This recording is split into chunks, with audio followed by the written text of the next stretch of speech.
Selamat anak, semoga kalian sehat selalu keadaannya. Pada pagi hari ini, pada pembelajaran kali ini, maafkan Ibu tidak bisa melakukan Zoom secara langsung. Ini Ibu rekam, karena ada beberapa hal yang buat Ibu berhalangan hadir pada hari ini. Jadi, Ibu harap kalian bisa mengikuti video Ibu ini sampai akhir ya, karena Ibu akan memberikan penjelasan dan juga tugas-tugas untuk kalian hari ini. Ibu langsung share screen saja ya.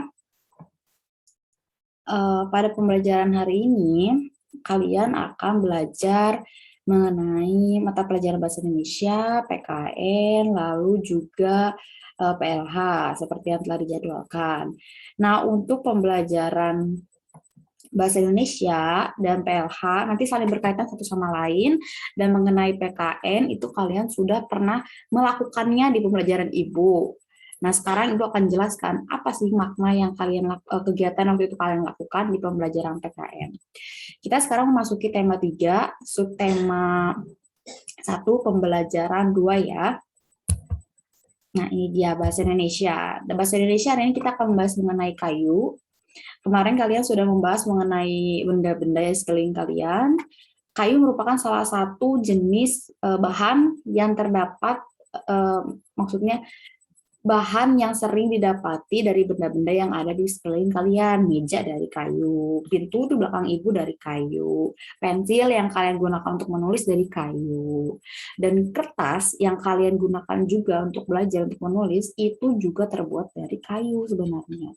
Nah, kita akan belajar mengenai kayu dulu hari ini. Kayu itu merupakan batang pohon yang keras ya. Jadi bagian pohon itu kan banyak, ada akarnya, ada batangnya, ada rantingnya, ada daunnya, ada buahnya, ada bunganya, dan kayu itu adalah batang pohonnya yang tengah itu, yang pokok.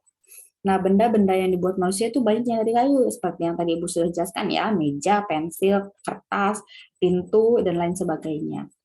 Lalu perubahan dari batang kayu menjadi suatu benda itu melalui proses-proses yang berbeda-beda. Maksudnya berbeda-beda itu gini, dari kayu yang gede itu, kayu gelondongan tuh kan dipotong tuh, digergaji jadi beberapa bagian.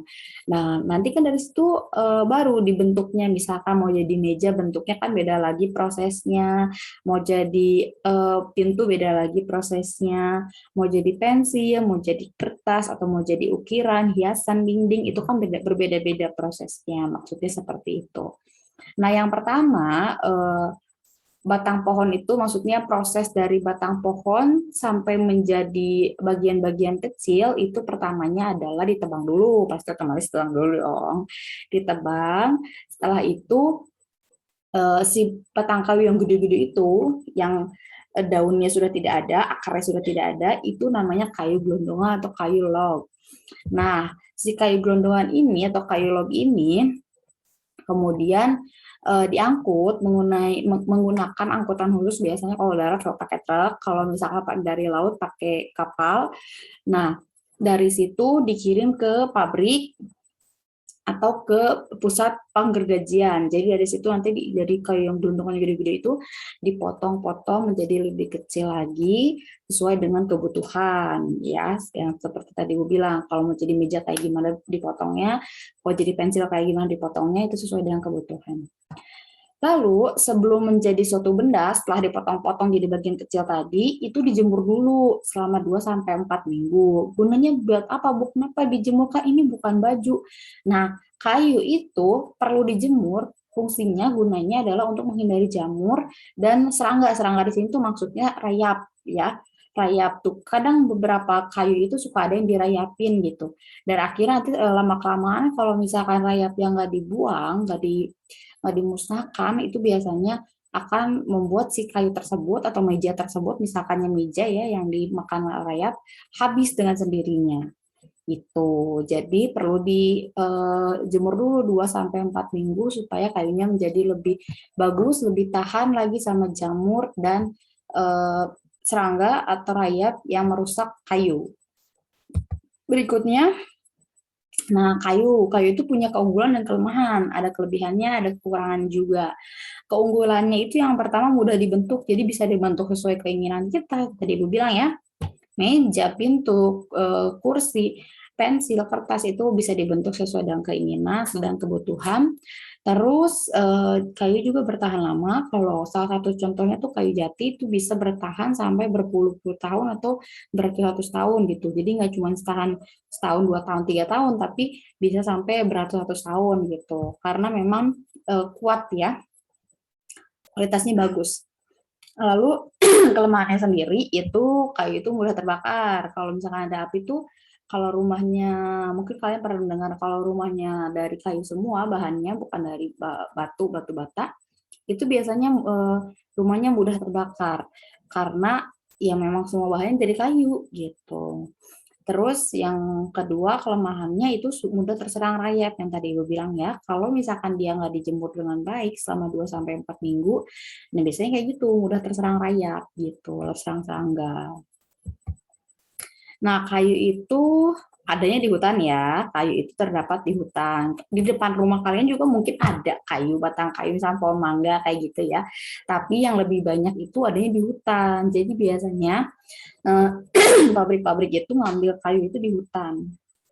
Karena memang jumlahnya banyak gitu. Nah, salah satu fungsi hutan ini adalah untuk menyerap air.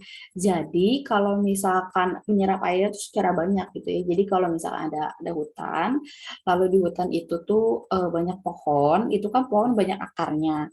Nah, si akar-akarnya ini, akar-akar pohon ini membantu penyerapan tanah, penyerapan air hujan ke tanah itu menjadi lebih baik, bisa menampung air lebih baik. Nah, yang seperti kita ketahui, kamu semua, murid-murid ibu semua, dari Adelia sampai One Heart itu mandi, melakukan kegiatan pakai air, itu airnya sumbernya dari mana? Dari air tanah. Nah, jadi pohon juga berfungsi untuk eh, persediaan air tanah yang kalian gunakan setiap hari buat mandi, buat cuci baju, nyuci piring, dan lain sebagainya. Tapi gimana nih kalau misalkan pohonnya ditebang terus buat kegiatan kita setiap hari-hari ini buat kebutuhan manusia, pohonnya ditebang terus. Kan nanti hutannya jadi gundul nih, digundulin tuh maksudnya habis tuh rambutnya, habis pohonnya gitu kan. Nah, apa akibatnya? Akibatnya adalah penyimpanan air di dalam tanah itu akan terganggu karena si akar-akar pohon tadi udah hilang. Jadi gimana caranya mereka nyimpan air? Membantu menyimpan air di akar-akar pohon itu gimana caranya? Ya karena pohonnya sudah tidak ada ya gimana caranya nyimpan air gitu. Nah, dari situlah nanti akan mengakibatkan banjir. Kenapa banjir? Karena tadinya airnya ada di dalam, karena pohonnya nggak ada tuh, kan pohonnya membantu penyerapan air, si pohonnya nggak ada, udah dipotong semua, akhirnya airnya susah masuk ke dalam, dan ketika hujan, ya terjadinya banjir. Airnya ada di atas, adanya di atas tanah, bukan di dalam tanah. Nah, kalau udah banjir siapa yang rugi? Kan manusia juga. Nah, kebutuhan manusia akan kayu ini selalu meningkat ya, karena orang kan pingin beli lagi, rusak beli lagi, rusak beli lagi. Nah, jadi ada beberapa orang itu yang suka menebang pohon dengan sembarangan atau tidak ada izinnya. Disebut juga biasanya orang menyebutnya dengan ilegal. Jadi kalau ilegal itu berarti tidak ada izinnya. Terus kegiatan penebangan pohon tanpa izin ini bisa juga menyebabkan hutan gundul karena tidak ada izin, jadi suka-suka mereka aja nih motong pohonnya gitu kan, sementara kalau motong pohon harus ada izinnya dulu. Kalau nggak ada izinnya ke pemerintah, ya mereka potongnya sesuka hati mereka aja. Akibatnya apa? Akibatnya tadi air hujannya tidak bisa meresap dan akhirnya banjir ke pemukiman warga atau perumahan warga. Nah, caranya gimana Bu agar hutan itu tidak gundul? Nah, caranya adalah dengan tebang pilih dan reboisasi. Ya, tebang pilih dan reboisasi. Tebang pilih dan reboisasi itu apa, Bu? Nih, tebang pilih itu adalah memanen atau memotong si batang pohon itu yang terbaiknya saja. Dan yang memang tidak digunakan itu dimin aja gitu. Jadi kan kalau misalnya kita motong pohon tuh ada yang pohonnya memang bagus, yang bisa digunakan sebagai meja, kursi kayak gitu. Dan ada juga pohonnya yang memang tidak bisa digunakan untuk itu gitu. Nah, yang tidak bisa digunakannya nggak usah kita potong, nggak usah kita paksain, dimin aja di situ. Ya, dimin aja di hutan itu tidak usah dipotong, yang dipotong yang kita butuhkan saja. Jadi yang tidak kita butuhkan ini, yang tidak kita potong ini, nantinya akan membantu peresapan air ke dalam tanah. Gitu. Kalau enggak, yang kedua, reboisasi atau penghijauan hutan yang gundul atau hutan kembali. Penghijauan hutan yang gundul tuh yang kayak gimana, Bu? Jadi kita menanam pohon lagi, bibit-bibit pohon kita tanam lagi di lahan hutan yang memang sudah gundul. Fungsinya buat tadi, biar tidak banjir, biar tidak erosi dan sebagainya. Itu. Hah? Nah, ini namanya, ini hutan yang gundul. Ini hutan yang gundul. Lihat ya, kalian bisa lihat. Ini udah batang pohonnya, udah nggak ada. Ini tinggal ujungnya pohonnya aja sama akarnya. Kalau kayak gini nih nggak bisa membantu peresapan ya karena memang pohonnya udah nggak hidup, udah mati pohonnya. Tinggal akarnya doang. Nih lihat ya, sampai ujung-ujung sini pohonnya hilang. Tinggal yang kecil-kecil doang pohonnya. Nah, hutan yang gundul ini bisa kita tanami lagi, kita hijaukan lagi melalui tadi yang gue bilang reboisasi. Nih, lagi nanam kecil-kecil lagi di pohon-pohon yang kecil kita tanam lagi. Nah, nanti kalau memang sudah besar, kalian boleh menebangnya tapi dipilih yang akan digunakan saja yang ditebang. Yang tidak akan digunakan nggak usah ditebang, nanti kayak gini lagi, gundul lagi. Itu ya. Lalu sekarang kita masuk ke PPKN. Seperti yang telah Ibu bicarakan tadi sebelumnya, kalau di PPKN ini kalian akan sudah melakukannya sebenarnya sebelumnya. Apa sih yang sudah kalian lakukan? Kemarin itu Ibu kan menginstruksikan kalian di pelajaran Bahasa Indonesia di tema 2 itu untuk membuat akhir dari suatu cerita yang si buaya sama kancil itu. Nah, akhir suatu cerita itu kan kalian harus diskusi. Nah, diskusinya itu harus membuat suatu keputusan bersama. Nah, diskusi dan membuat suatu keputusan bersama itu namanya musyawarah. Musyawarah merupakan salah satu cara untuk mencari keputusan bersama, keputusan bersama. Musyawarah ini tujuannya untuk membahas bersama suatu masalah agar mencapai mufakat. Mufakat itu adalah keputusan bersama. Ya, jadi musyawarah untuk mufakat, musyawarah dilakukan untuk mencapai keputusan bersama. Musyawarah ini bahasa gampangnya kalian itu adalah diskusi gitu. Jadi kemarin yang kalian lakukan itu sebenarnya adalah musyawarah gitu. Ibu pingin kalian sudah bisa belajar untuk bermusyawarah atau berdiskusi. Caranya gimana nih? Ada suatu masalah, ibu kasih kalian suatu masalah. Nah, ibu pingin kalian berdiskusi, bermusyawarah, berbicara satu kelompok itu, apa keputusan apa yang akan kalian ambil untuk memecahkan masalah ini supaya ada solusinya. Nah, solusinya jangan per individu. Aku pingin ini semuanya ngotot. Nah, kalau semuanya ngotot, ada nggak keputusan yang akhirnya solusinya? Kan tidak ada. Nah, ibu pinginnya kalian musyawarah itu diomongin bersama. Kalau kamu pingin gini, aku pingin gini, kalian pikirin kemungkinan atau nanti ke depannya kalau kayak gini jeleknya apa, bagusnya apa. Oh, kayak gini mah nanti kayak gini Bu. Oh, berarti ada lagi nggak solusi lain? Oh, aku mending Bu, mending kayak gini. Nah, kayak gitu diskusi tuh. Kalian harus bisa berani mengungkapkan apa yang ada di dalam otak kalian, di dalam pikiran kalian. Nggak usah takut-takut. Namanya juga musyawarah, diskusi. Ibu tidak akan menyalahkan pendapat manapun. Ibu menghargai setiap orang yang berbicara, ya. Nah, masuk ke PLH. Ini PLH masih ada hubungannya sama Bahasa Indonesia. Hari ini kalian akan belajar mengenai di PLH reboisasi atau penghijauan hutan kembali. Memiliki banyak manfaat. Satu, mencegah erosi. Erosi itu adalah pengikisan tanah. Jadi suka lihat nggak tuh tanah-tanah yang longsor itu bahasa ilmiahnya adalah erosi. Kenapa bisa longsor? Satu, pohonnya udah nggak ada. Jadi nggak ada akar-akar yang menahan si tanah-tanah itu. Terus ada hujan deras, ya udah jatuh tanahnya ke bawah. Akhirnya nanti menimpa rumah warga. Itu namanya erosi. Terus mengembalikan air tanah. Nah, yang tadi Ibu bilang, pohon itu membantu penyerapan air tanah. Jadi kalau misalkan tidak ada pohon, ya penyerapan air tanahnya kayak gimana? Akhirnya banjir. Air hujan harusnya masuk ke dalam tanah, tapi karena tidak ada pohon, akhirnya banjir. Adanya di atas tanah, gitu.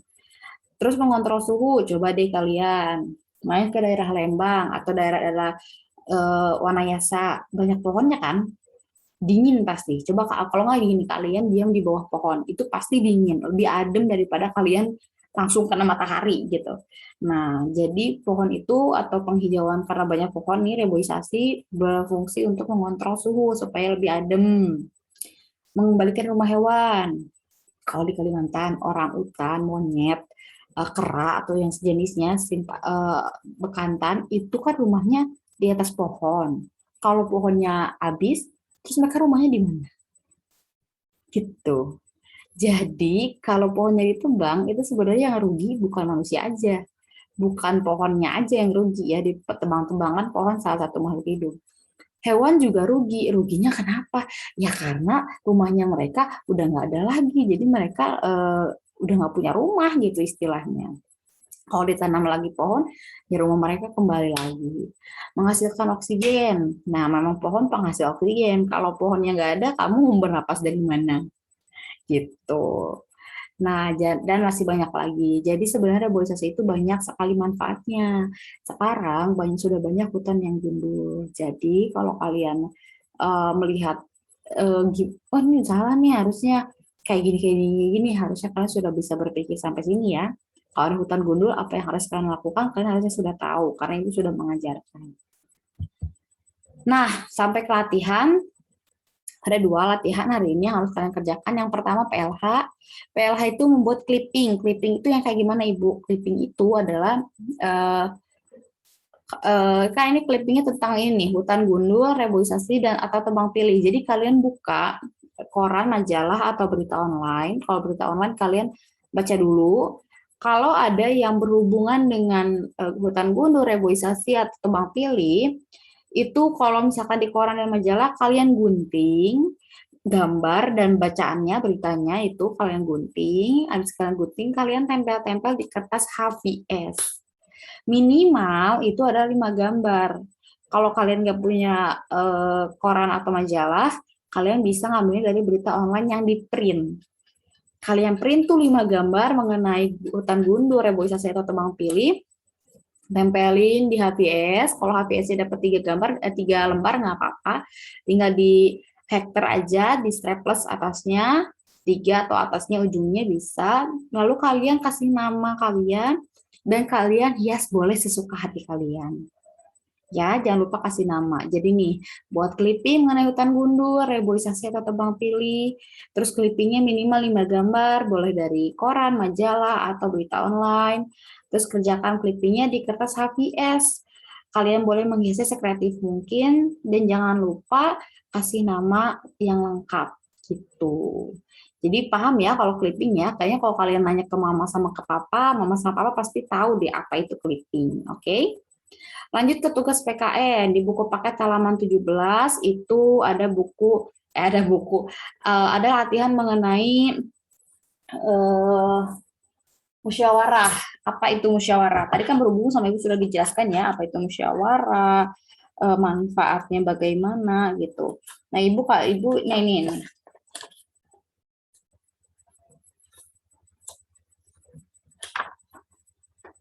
Oh, maafkan Ibu, ini nih. Halaman 17-nya yang ini.